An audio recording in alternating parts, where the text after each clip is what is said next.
Hello, listeners, and welcome to Youth Ventures Podcast, PDX Business Spotlight.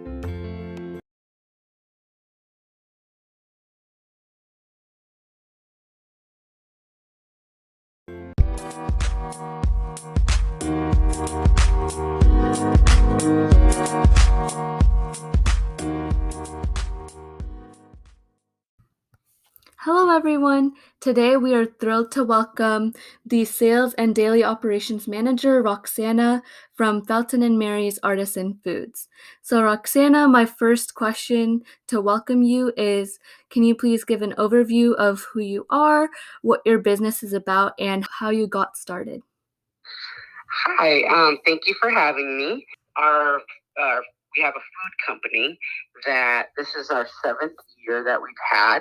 We started it 7 years ago. My husband, Tori Campbell, is the founder, and he inherited all his grandparents' recipes. They used to run a restaurant for 18 years in Southeast Portland. And anyways, he decided to bring back all those flavors that were served at his family restaurant. He worked there as he had a lot of different positions, but I also worked there in college as a bus girl and dishwasher. So yeah, we decided 7 years ago to bring back the flavors that were served there. So we make 3 barbecue sauces, a spice rub that was served at the restaurant on all the meats, and then we just came out with a Papa's Link sausages. And yeah, that's what we've been doing so far. It's super cool how you decided to continue and bring back those flavors. So I was looking at your website and all the flavors and all the sauces and everything looked so mouthwatering and appetizing. It seemed really delicious to just looking at the website, the picture seemed so delicious. So I wonder how they would taste in real life. Yeah, I would love to tell you about them. Our first one, and is our most popular, is Smoky Brown Sugar. It's got a sweet molasses flavor. It's a Memphis-style barbecue sauce. It's got a ketchup base, molasses. It's more of a traditional barbecue sauce, I always say, but better. Has less sugar, no corn syrup, no preservatives, so it's a cleaner product. And then if you're, conscious of what you're putting into your body. And then the medium, our flavor, the medium, has a sweetness at first and then a strong kick of heat. I would describe that one as like an Oregon hot, if you're from Oregon. And then the hot is very delicious and sophisticated flavors, but it's got strong heat all the way through from beginning to end. But really flavorful and really great on some wings or just about anything. I even put a little bit on my lentil soup and use it as a hot sauce because it has a pretty good intense flavor of heat. Our spice rub is sweet, great on chicken, beef, and pork. Also veggies or tofu if you want to play around with it. My kids love it on popcorn, and we definitely decided to honor all his grandparents' recipes, and we named the company after their first name, Felton and Mary, because we wanted to honor them and we wanted to give homage to remembering them, but also giving them full credit for their recipes. So, yeah. I think that's really wonderful. All those flavors sound so delicious. My mouth is watering right now. Yes. I was looking at your website and I saw that Felton and Mary actually started the restaurant in 1984, and these flavors have been really spreading through Oregon and throughout the West Coast since then. So how has being a Black-owned business or a Black-owned restaurant also, how has it changed over the years? They were kind of pioneers. They lived in Southeast Portland and opened that restaurant off of 87th and Powell in Southeast Portland. And so they were probably one of the only Black-owned businesses or restaurants, I should say, at the time. And at that time in the 80s, it was, Portland was pretty white. It still continues to be, but there was a lot of things happening, I think, in that time period with like skinheads and just different things like flyers that, the family kind of encountered. And but they went for it and really believed in their hospitality and really believed in that they can serve a great meal to the community. And I think won people over through their flavors and just inviting the community to kind of, their restaurant was two homes. So it was very homey. It was very quaint. And I feel like people felt comfortable. Tori's grandparents worked there part-time, full-time at first, but then part-time as they got a little bit older. And so it was a comfortable place. So I think having the grandparents there, having his uncle who worked there, his aunt, his brother, I mean, all the cousins at one point worked there. Their friends from the high school, the nearby high school, worked there as well. And I think that environment just disarm people of any notions of racism, or that maybe that restaurant was oddly placed or whatever they were thinking. I think the flavors definitely won over the community in the end. And it became a place where everybody knows you and everybody welcomes you. And so 7 years ago, my husband and I decided to bring back those flavors to Portland. And I think being a Black-owned business is tough. There's not very many of us here, but we decided to just go for it. And I think him seeing his grandparents' legacy gave him courage to do it and go for it. And having, entrepreneurs in his family just gave him courage and belief that, like, okay, we've seen my grandparents be successful. I feel like we can hopefully do that as well. So I say, for myself, I was a little bit nervous because just starting a business in general is hard, and financially, my parents had to give a loan. His mom had to. Everybody helped though. Even if financially, if they couldn't help, they gave us their time, and all the family has kind of helped out at our farmers markets. Auntie's there, Tori's dad is there, Felton Jr., and his brother. He flew from California to do a farmers market for us. Wow. And so, like, our family's close and believes in the product, and just really is proud of what the grandparents did, and proud to continue that legacy. You'll also see our kids, so Felton and Mary's great grandkids will be selling barbecue sauce to you at some farmers markets that we're at. I think that's really beautiful. I can definitely see, just by looking at your website, I can see the homely feeling and the friendly feeling that it gives us. Oh, awesome. I'm glad to hear.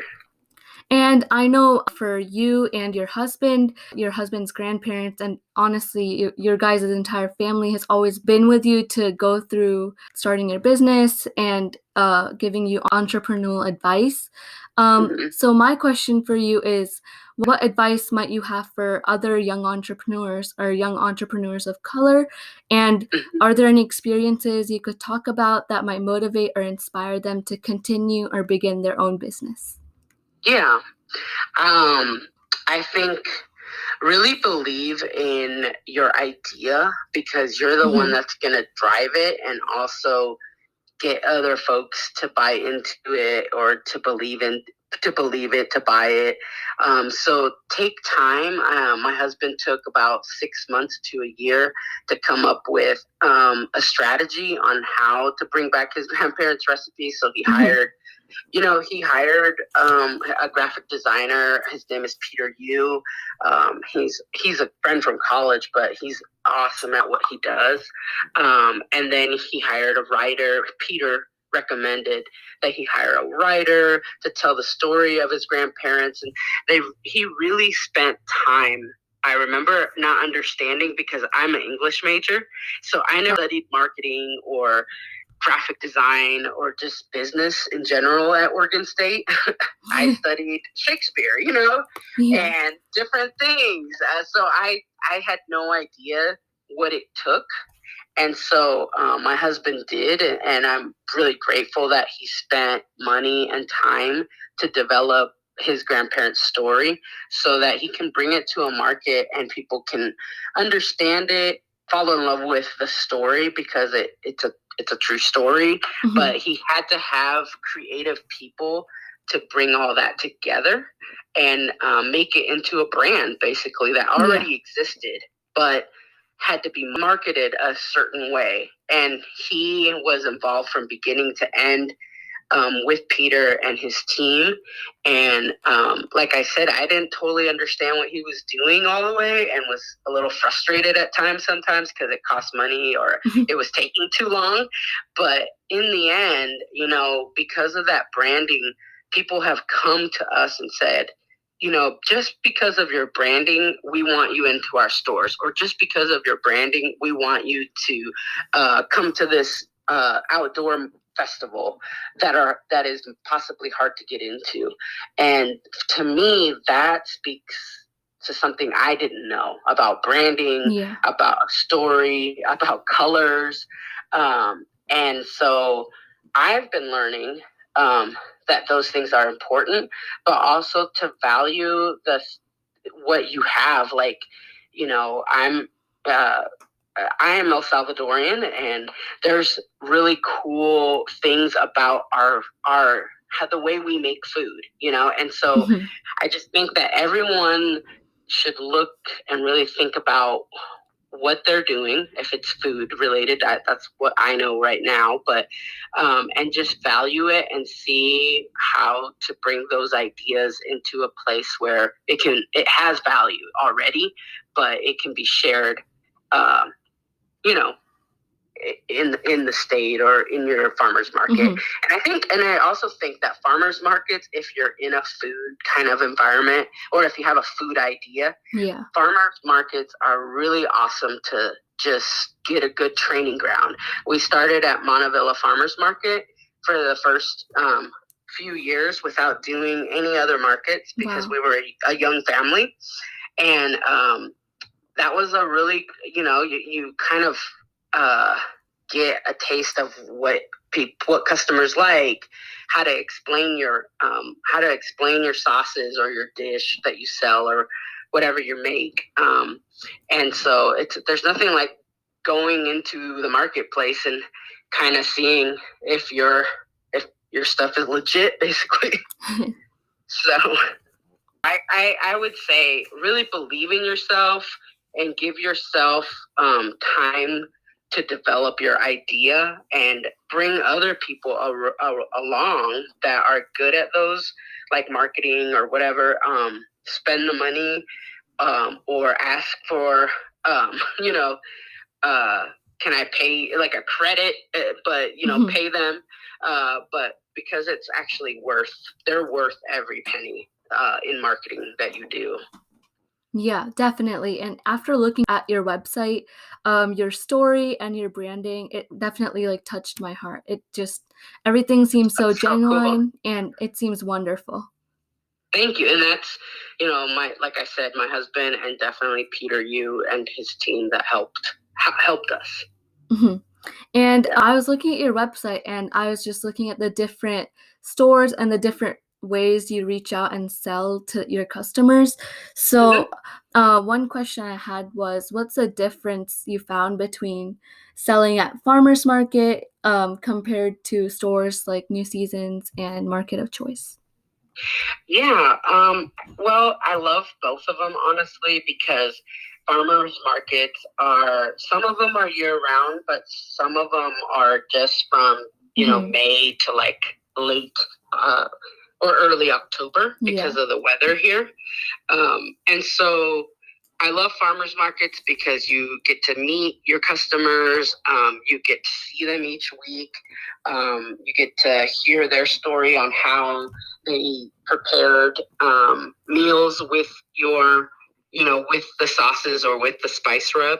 And then I love stores because throughout the week, they can just go to a New Seasons or Market of Choice or Marion Acres or Chuck's Produce and go pick up those local brands, which is one of ours, but there's many more, and just go there and get it and not have to wait for a farmer's market if they need to grill on a Wednesday, you know? Yeah. So I like both, and New Seasons and Market of Choice are really great partners. They believe in local. They invite us into the stores to do demos. They demo for us as well, and all their employees like believe in local, and so they push local. When a customer is looking for a barbecue sauce or a hot sauce, they'll say, "Hey, check out Felton and Mary's." I think I value both of them. I really do love farmers markets because I get to interact with them right away, and our family does too.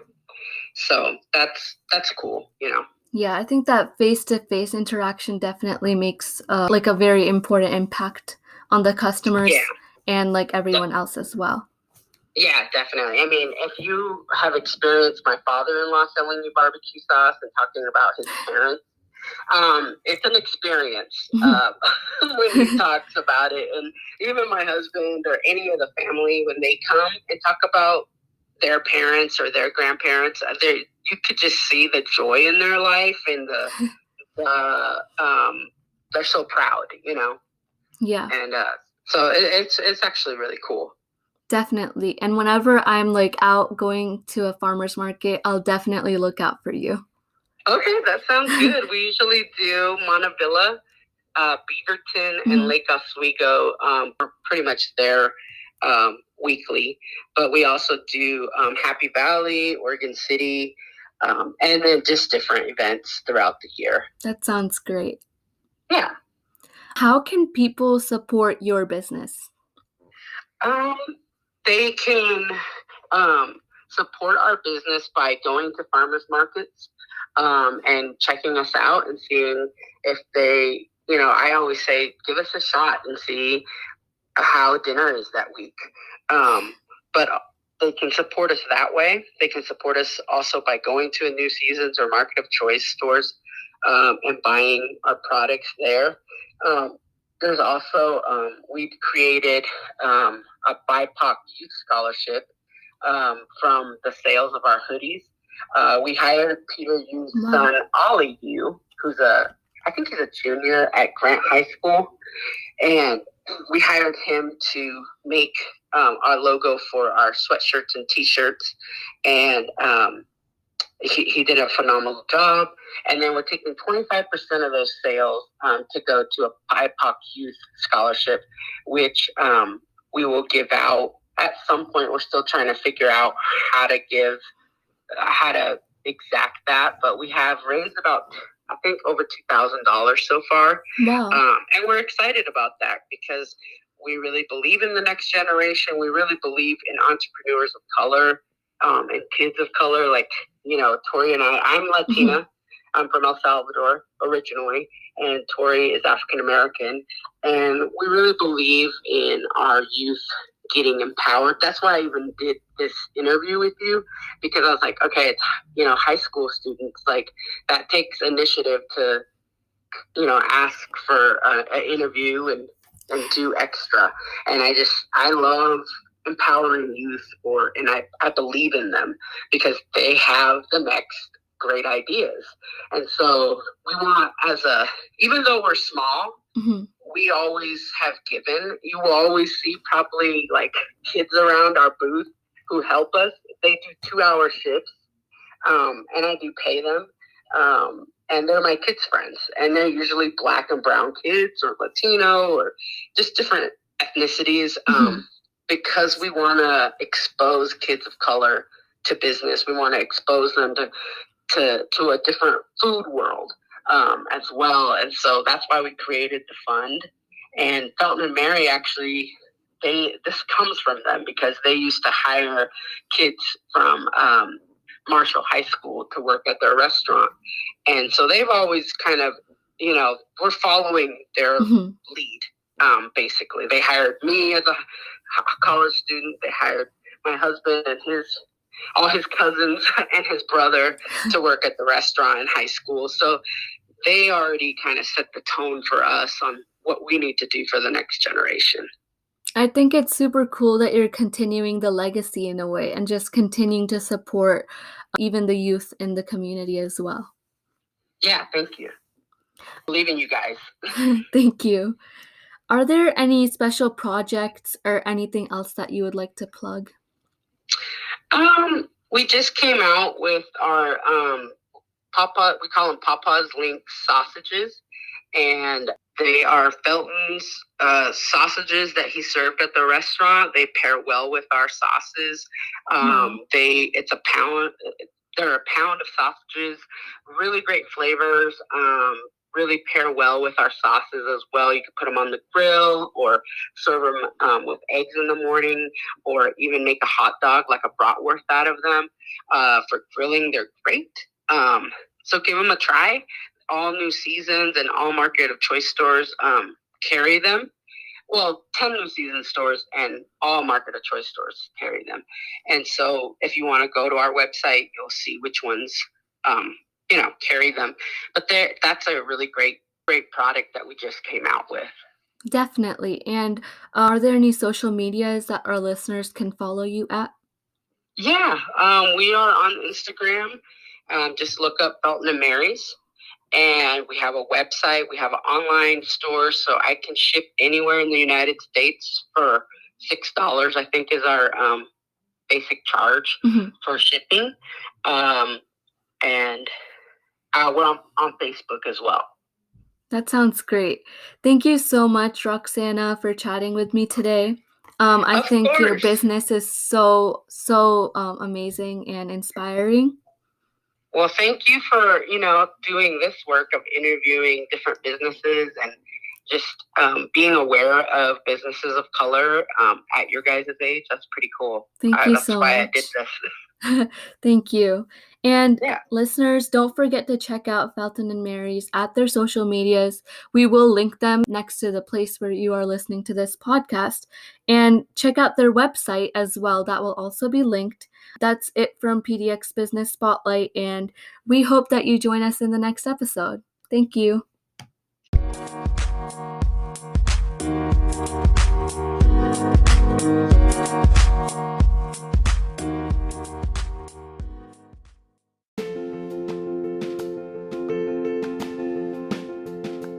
Thank you for listening to PDX Business Spotlight by Youth